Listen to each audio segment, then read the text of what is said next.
We're doing the oral history interview project. I'm Carol Pohl from Social Science. Mark Gaynor is filming it, and it's taking place here at C110 on March 1st, 1995. And then I'm going to turn over to Elaine Stone, is the interviewee and is going to introduce herself. Okay, so if you give us your name. Hi, I'm Elaine Stone. At present, I am a professor in the FBM department, and I'm the coordinator of the Small Business Center at FIT and the director of the Center for Global Enterprise. When they first asked me to say something about FIT, I tried to find an operative word that would kind of explain what FIT means to me, and I think the word that I came up with was family. There is a wonderful feeling of family here, and that is true from the moment I first came here or even knew about FIT to the time of just this very moment. I know about FIT a long time. When I was at Macy's and at Stearns and at other retail organizations, during the Christmas holidays, we used to get FIT people. And they would come in and spend 6 weeks with us learning our business. And I was always intrigued with these people because they had career aspirations that were very much like mine when I was young and in college. I also was in the retail business. I started at NYU and also spent time in stores during the Christmas holidays. So I really knew what that was like, but I didn't know what FIT was. And at the last job that I had, I was a vice president at Mangle Stores, and their corporate offices were at 18th Street between 6th and 7th Avenues. And I used to take the bus down 7th Avenue, and I would see this excitement going on at 27th Street. A lot of building going on and signs going up, welcome to our neighborhood, don't come to our neighborhood. And I finally said, what is going on there? And they said, well, this is FIT. They're building and expanding, and they're going to take over all of 27th Street. And I said, wonderful. I think we should have more FIT students coming into our business. The next time I actually came on campus, one of my friends who was teaching here in the FBM department asked me to come in as a guest speaker in the evening. And I remember coming here and meeting him in the cafeteria, which in those days was in the C building on the second floor. And we had a little sandwich, and then we went across the street to a Quonset hut.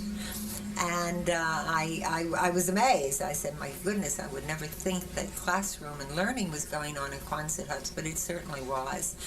And of course I did the usual thing that business people do, is I told them everything they could possibly learn in 2 hours, and I felt that they could go out and get a job. About 6 months later, the same teacher invited me back to do this guest speaking, and I wasn't sure, but I said, all right, I would come. And we went back to the same dining room for the same cup of soup, and a student came up to me and said, I remember you. I was in the class that you spoke to 6 months ago, and I must tell you that at that moment, I understood what it was to be a teacher. That a student was so interested or moved or got angry, I don't know, but had a feeling about something that I had to say and tell them, that I said right then to Jerry, I said, oh, Jerry, I think I also would like to come here and teach at night. And that's exactly how I did get started. I felt again. What year was that? Oh, that was 1975, okay? And that was the beginning of my feeling of family. The students made you feel you were part of their family. The teachers that were here made you feel that you were part of the family. And I did. I was lucky enough that Newton Godnick, who was the chairperson of the FBM department in those days, remembered me. We had been buyers together at Stearns. Newt was the toy buyer, and I was the handbag buyer at Stearns. So in the summer of 1975, I came here as an adjunct teacher. I taught Tuesday and Thursday nights, and it was the beginning of probably 18, 20 years of the happiest years of my life. I really, really enjoyed teaching. And it's really, I taught when I was in business. I taught my junior assistants and I taught my senior assistants, and I would teach salespeople, so that I knew I could teach, but I didn't know exactly how. So I went back to school. I went back to my alma mater, NYU, and I took my master's in business education. And I took the methods of teaching courses, and I took lots of education courses that gave me the other side of what it is to be able to talk to students and get them to open up and really accept what it is that this school is all about. I think we're lucky here in this school is that we have a particular kind of student.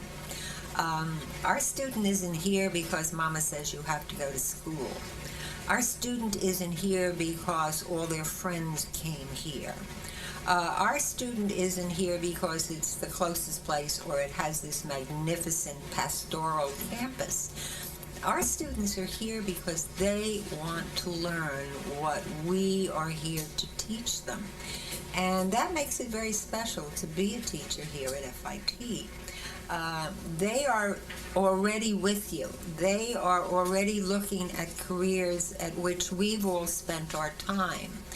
And they are so motivated that, and sometimes it's almost too much, they're so motivated about their studies and about their career that we can't get them to do some of the other things that we'd like them to do. But again, it's that whole feeling of family.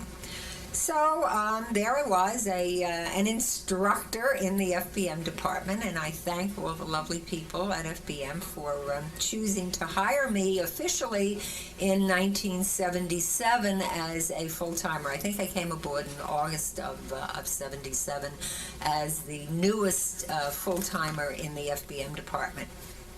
And I remember Newt telling me that I was now going to have 3 courses that I would have to prepare for, and they were different preparations, and how much work it was going to be. Well, the thing that did surprise me was it was a lot of work. I thought only corporate had a lot of work. I was one of those people who thought that teachers just kind of came in and taught and left and came back and taught. But teaching is probably one of the most difficult jobs that I've had to do over my years, and I spent my years in retailing, which was a lot of hard work and a lot of time. But the time that the teachers here at FIT, and I'm sure it's true in other places, I've gone to school, but I think it's particularly here, that the teachers have this affinity for the student, and it's so close that we love to spend time with our students. We love to talk to them. We love to go over projects with them. We like to help them if they have a rough spot to get over it. And I think, again, that's what makes this place different and makes this feeling of family so very, very important. I still have students that I had in 77 and 78. Some of them have very big jobs in the business. Others are married with children. I even have 2 that are named for me. I'm a godmother to them. So that we do remain part of the family.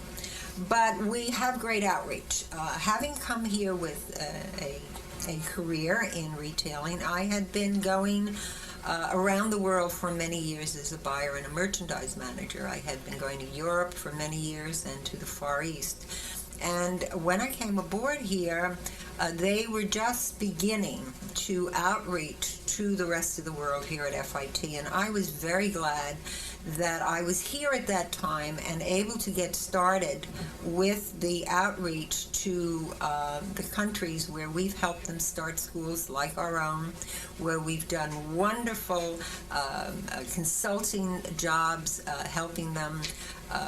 We have interested many overseas students in the countries that we visited to come here to FIT as students. What countries, for instance? Well, at that time, Professor Arthur Price was the director of our international outreach and a research and development area.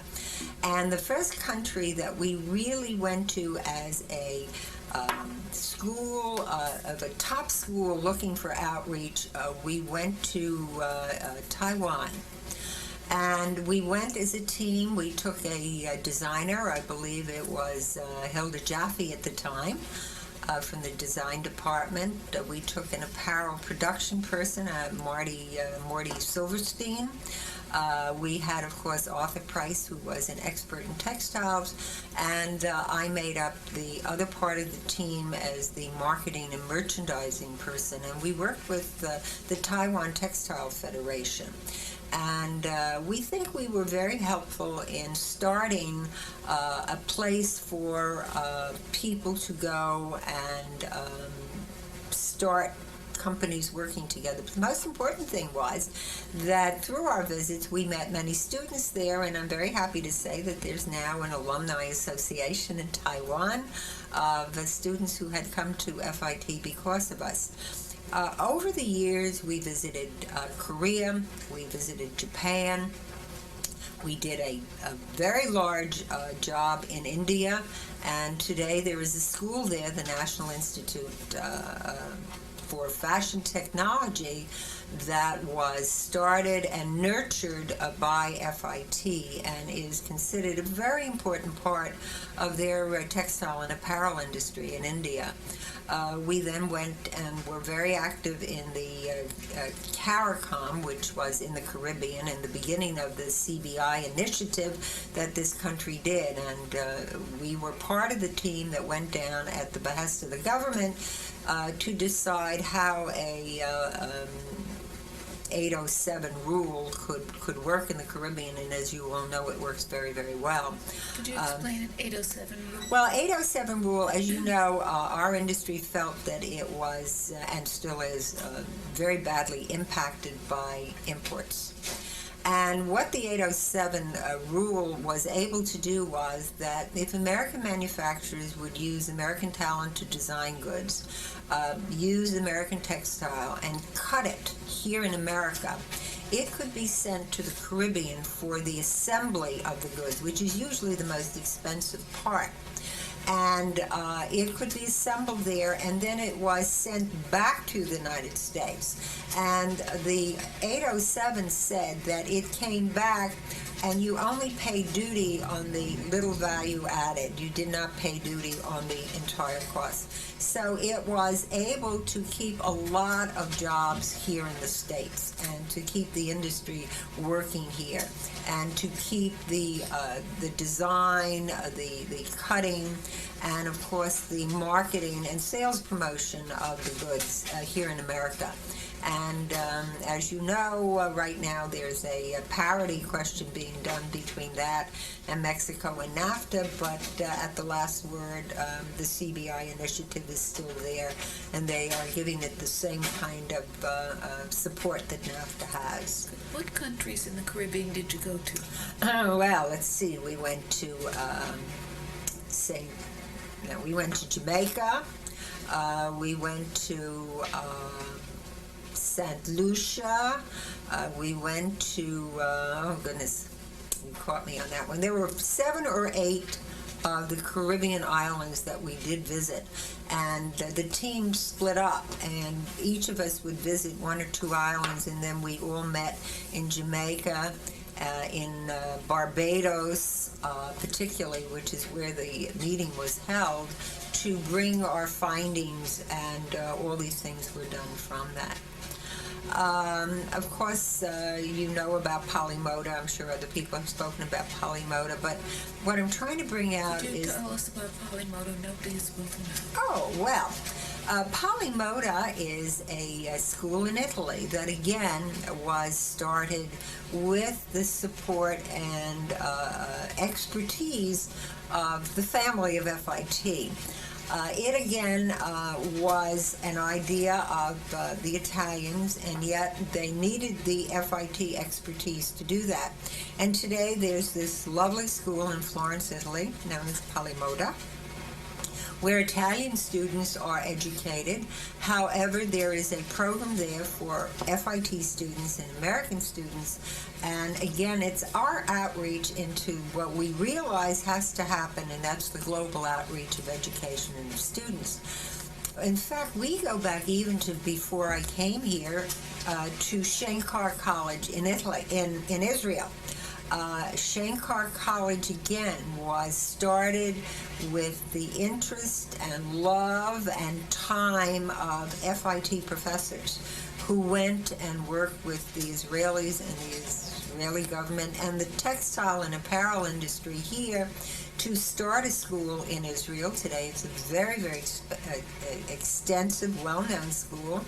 And we have many students that come from Shankar in Israel and study here and go back. So you could almost throw pins at a map and find many, many places where FIT professors and their expertise have gone around the world to help other people get started. And I guess the bottom line is it really helps us because today we have students from many, many foreign countries here. We have professors who have spent time in foreign countries, and with global international marketing being the only way to live today, I think we're positioned probably better than anyone else to do that. Could you talk a little about the students who tend to come here from those countries? Are they children of people who are in the apparel industry already? Yes, I would say that they're either children of people who own companies in each country. In other words, many of our Japanese students certainly come from families that are in the business. However, I think we're now getting more and more students who are interested in getting into the fashion business, although their particular families are not in it. And because the leaders of those industries are usually graduates of FIT, they now serve as role models. And the question is, well, you know, where do you think we should go? We want to do this, we want to do that. And the answer is always, well, you know, come to FIT or go to FIT because they're the best. But if you don't mind, I'd like to talk about my center.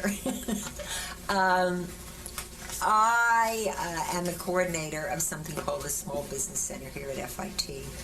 And when I first came here, there was no small business, so we didn't even talk small business.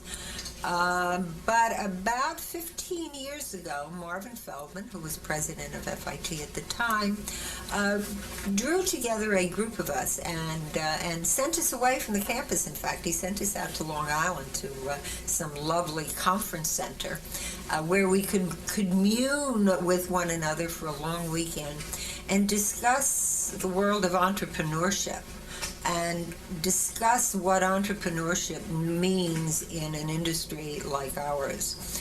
And it was wonderful. There were just wonderful ideas exchanged at that weekend, and we came back and we wrote a report, and we gave it to Marvin, who then said, you have some wonderful ideas, but like all good marketers, the first thing we have to do is a little market research. And wonderful Jeanette Jarno, who I don't know if you all know, was the beginning genius of the FBM department to get it started with the help of her good friend at Bergdorf Goodman.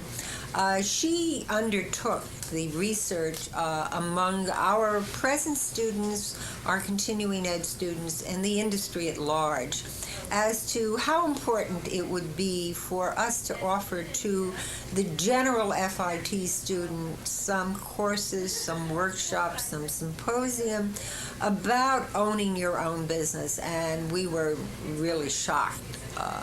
What really came to light in a very black and white research kind of a way was that as many as 85% in many of our majors of the graduates ultimately were in their own business. They were their own bosses. They were running their own business. They were entrepreneurs. And here we were, this wonderful school, thinking that we were giving this great education, and we didn't even offer them a course in this. So, of course, the first thing we did was we started a course called How to Start a Small Business.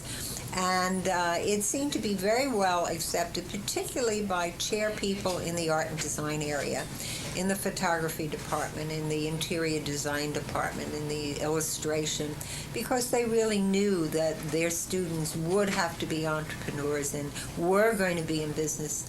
And although they had this great creativity, and we as educators helped them enlarge it, we really didn't teach them anything about the business world, and they went out like little babes in the woods. And Marvin Feldman said, that's wrong. We should address this. And in 1983, is it 83? I guess it is 83. We started the Small Business Center. And basically what it was a core course of 5 courses. And it was open. It carries FIT college credit. And it was open certainly to any of our continuing ed students who wish to take it. And in some of our departments, almost was a required little minor in the fashion design department, the interior design department, and so on, where they took 3 or 4 of the small business courses. And I was not the original head of the Small Business Center. Somebody else started it, but left, and Marvin's a fellow by the name of, he's Al Wormser. He's in the marketing department now. And I guess it was Jack Rittenberg, and who was Dean of Business and Technology in those days, and Marvin said, would I do them a favor? Would I kind of take it over and see, what could be done with it? And I think we got a 3 or 6 credit reduction. Anyway, I said, sure. It's my heart anyway. I think people should know about the business world. But again, coming from the business world, and unfortunately having been a retailer and a marketer, I said, my goodness, why should we just sit here and give 5 or 6 courses? There are so many other things that we can do under the whole idea of a small business center. And since then, of course, as you know, we have gotten many, many grants, both from the federal government, the state government, the city government, and today we are a very multifaceted office here. We still, of course, give our small business courses, who are very well attended. We have between 200 and 300 students a semester who come through and take our courses. We have an achievement award for those who complete the course. We have graduates who, again, keep in touch with us and tell us how well they're doing. But we have expanded, and now we have a very multifaceted project for aid to women. We have the Women Business Owners Association. We call them WBOPs, Women Business Owners, who are women who have owned a business for a minimum of a year or 2 and really need some training in how to stay in business. Opening a business is not much of a trick. Staying in business is the big trick. And unfortunately, the percentages say that most small businesses fail in the first year. And we have 600 successful graduates of the Women Business Owners Program. They have started their own association known as WEBA. We are part of the major women's organizations in New York City and the country. And I'm very pleased to say that of the 600 who came through here owning businesses, less than 10% of them are not in business anymore, which is really, we're very proud of that thing. And the networking and the support that goes on among these women is very, very good. And because we were so successful with that, we were asked, really, the state education department came to us as well as the city and said, you're working with a wonderful group of women who can now be mentors. We have women who are what are known as displaced homemakers or single mothers or the formerly incarcerated who have been forgotten. And what we'd like to do is possibly set up a program with you to help these women. And that's what we've been doing for the last 3 years. And we just finished our last group of these women. And in fact, I just finished a videotape to send to Albany, because, as you know, some of the funding is being cut up a little, with our women talking directly about what they have accomplished. And many of them who were on welfare rolls are no longer on welfare rolls. They have started home-based businesses. So we are very proud of that, and the fact that they now use our women business owners as mentors and have someone to talk to. And I get a little choked up sometimes when I talk about it, but it's really worked out very, very well. Could you talk a little about the nature of the businesses that students go into? Well, it's many faceted. I would say we have seen a change in the last 10 years in the businesses. More and more are going into service businesses. As I say, we do have a lot of businesses that are fashion related because of the students that are here. They open up their own boutiques. They open up their own small fashion design business. They open up a craft kind of thing. We have a couple of them are doing very, very well with their photography. They're specializing in wedding photography and things like that. We also have a large group, and whenever we run an affair, of course, we use our own, who have gone into creative cooking. They're people who have taken the skill of cooking and have turned it into quite a successful business. And of course I love it because they always try out their new dishes on me, which is why I put on 18 pounds here a couple of years ago, eating all the goodies that they brought in. But and then of course we have lots of women who do PR. We have women, 3 or 4 women who run cleaning services. As one woman said, I knew how to clean better than anybody else. Therefore, I knew what kind of cleaners to hire, and I knew what a clean house was, which I thought was rather interesting. She did prove a point that we try to bring out is, in order to do or to make sure that someone working for you is doing a good job, you have to know how to do it yourself. And that's things I think we teach our students also. We teach them how a job should be done, and then we make sure they go out and do it so that when they are supervisors or bosses or whatever you want to call them, you can always judge whether someone who's working for you is doing a good job. Then the other part of the Small Business Center that we got into 10 years ago was the export business, the international part of the business, which started again with a federal grant from the Department of Education, which I shared with the academic side of the house. And through that grant, we started the international trade option that now exists, and we started EASE, which is the Export Assistance Service extension of FIT. And basically, who we are is this. We are the conduit through which fashion and fashion-related small and medium-sized businesses come to in order to get into the exporting business and into international trade. We have been very successful. We have literally had thousands of small and medium-sized companies come to us, either for workshops, for seminars, for one-on-one consultations. And about 4 years ago, we teamed up with our internship program here, and again with the good offices of the federal government and a grant. We were able to team up our interns with companies who were doing business overseas and visited an overseas fashion show. Because, again, I felt very strongly that the best way American students can be international is to go over there and be there in a country, and be there where a language is different and the customs are different and business is done in a different manner. So they spend a year as an intern with this company. Then they go overseas with this company and, of course, come back and understand first what has to be done before you go to your foreign customer, but more importantly, what has to be done when you come home from selling something overseas.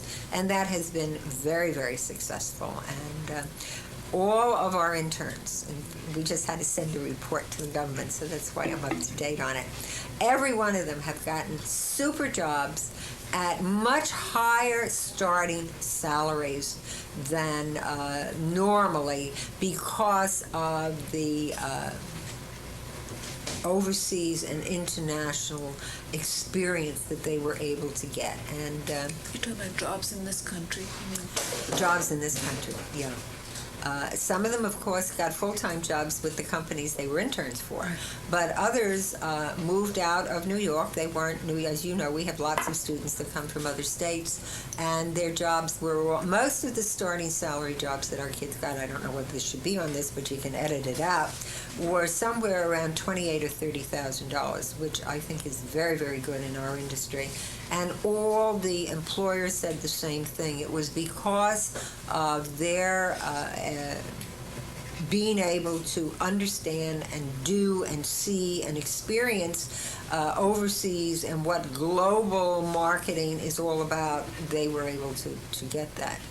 And they're moving in as retailers into the business? Well, they've gone to work for wholesalers, for manufacturers. They've gone to work in the product development areas of retailers. A couple of them went to work for export trading companies. There is a very wide field for people with international expertise. One even went to work for a translator who was one of our women business owners who came through our program, and she does most of the translation work now at the UN, so we're kind of proud about that too. And what's the typical starting salary, if usually, when you say that's a higher? In the low 20s. Yeah, sometimes in the high teens. Yeah. But they move quickly. You know, sometimes we have that conversation with the student. The student will say, well, you know, why do I go to school here? You know, so a regular person can come into a store or manufacturer and get $17,000, and here I'm going in at 18 or 19. Why should I, you know, spend my time, energy, and money to come to school? And we, again, have facts and figures to show them, but they realize themselves they may start not too much higher, but they move so quickly because of their education here, because of the experience they've had here, that they call us. And it's so cute to hear a student say, you really told us the truth. So we're happy that after a while, when they get out, they understand that we've told them the truth. And the other thing that we've done is we've managed to, before NAFTA was signed, we sent 4 of our interns into Mexico for 1 month with a supervisor, and they worked for manufacturers and retailers. In fact, one of our clients was the U.S. government, to find out exactly what was going to be available if and when NAFTA passed. And that was very, very successful. And in that case, 2 out of the 4 interns were hired by the companies who paid for them to go overseas. This summer, we are sending 4 interns into the UK. As you know, things have begun to turn around there. Their economy is taking an upswing. And we have... To England itself? Or? Well, they will be based in London, but they will be covering England, Scotland, and Ireland. And basically, again, they will be there for a month in country with a supervisor.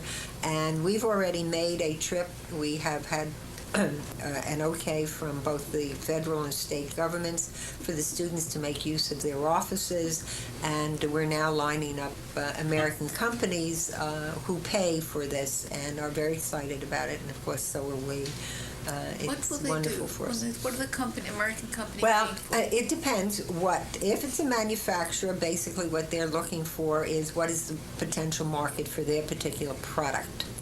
what is like it there. At what price? Is there any product changing that has to do? They will double check on distributors' agents, all right? They will meet with them. If they are in turn a retailer, then the student will do market research on, is there a niche for that kind of retailer there? If it's not London, everybody forgets that the UK is made up of other places other than London. There's very big business in Scotland. In fact, we have contacted some very successful sales representatives and agents who have big businesses over there.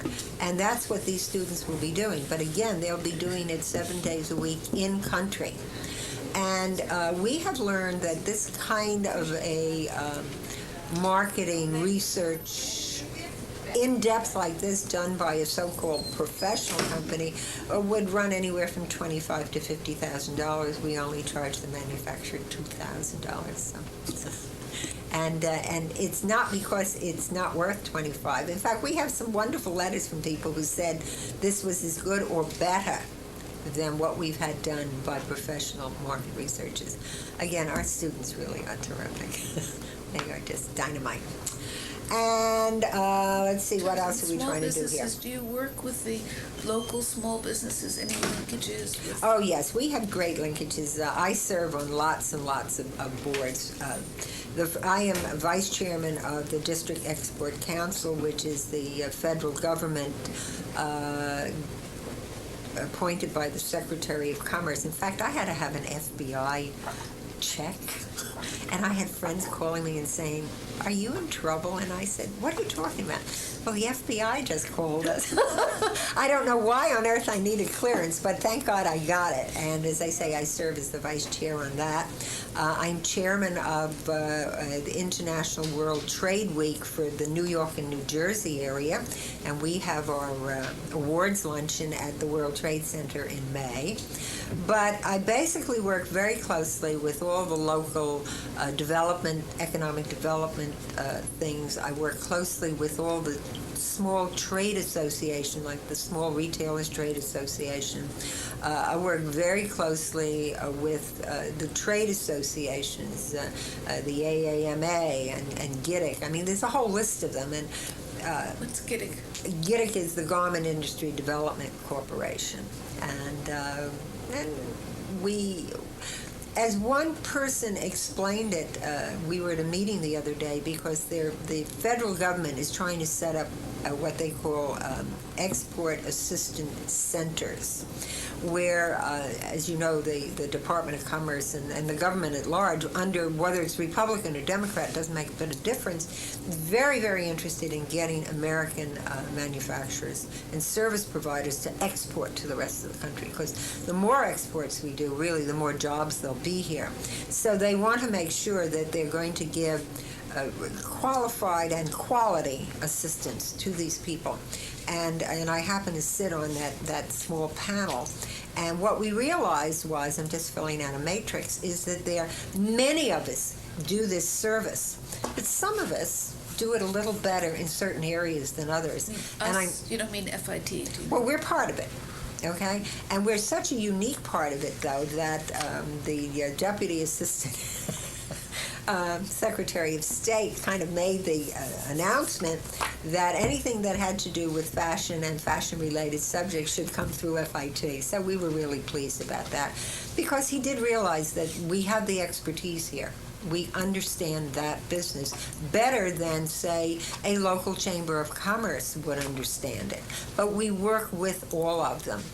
We are partners. We're now a partner with ITAC, which is the Industrial Technology Assistance Corporation, and they in turn are working with the New York State and Federal National Institute of Science and Technology to help the manufacturing sector. And again, when it came to the sector that had to do with apparel and fashion, we are the partner. So a lot of people say, oh, FIT, you're so wonderful. We are wonderful, but it didn't happen overnight. It did happen over 50 years. But I think what makes people come to us is that we haven't become self-satisfied that we are the best. We know we're good, and we're always striving to get better.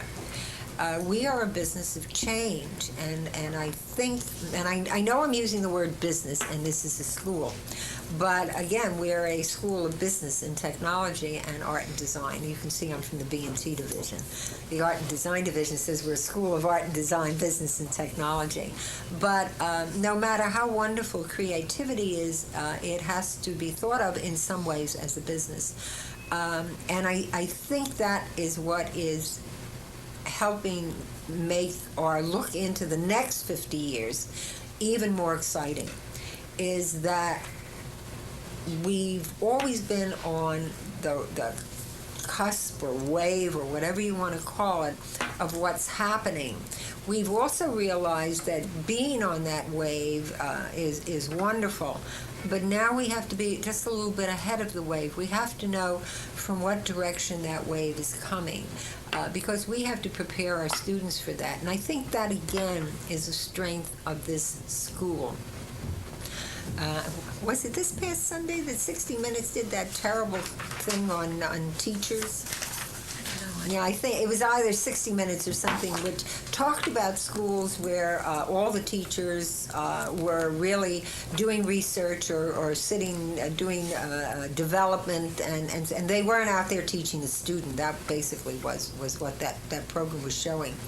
Well, we, of course, are getting more and more PhDs here, which is wonderful. We are an educational institution, but